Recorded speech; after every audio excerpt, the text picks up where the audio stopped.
Blessing મતલબ આશીર્વાદ, આ ચમત્કારથી વિશેષ કંઈ અમે ગણતા જ નથી. મતલબ અમે જ્યારે ફિલ્મ બનાવી ત્યારે ફિલ્મ જ બનાવી હતી અમારે. અમને એમ હતું કે સારી બનાવશું, પણ આ રીતે મતલબ અમારા હાથમાં જ નથી ને.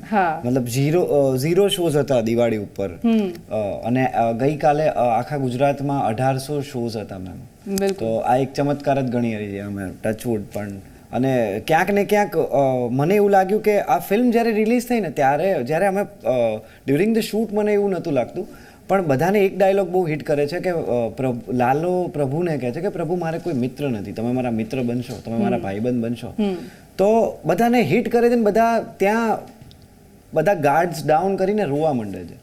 તો કદાચ લાલો નહીં પણ કેટલા લોકો હશે કે જે ભીડમાં પણ એકલા હશે. તો આ ફિલ્મ કદાચ આ લોકોને હીલ કરી રહી છે કે શું કરી રહી છે, મતલબ આશીર્વાદ જ છે.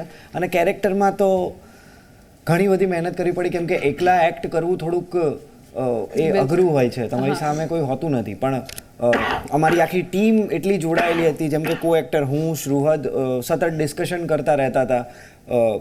અંકિત મને ગાઈડ કરતો રહેતો હતો કે આ નહીં, આ આવી રીતે કરીશું, આ આવી રીતે કરીશું. હું એમ, અને બહુ શોર્ટ ટાઈમમાં અમારી માટે રિહર્સલ્સ અને રીટેકનો ટાઈમ નહોતો.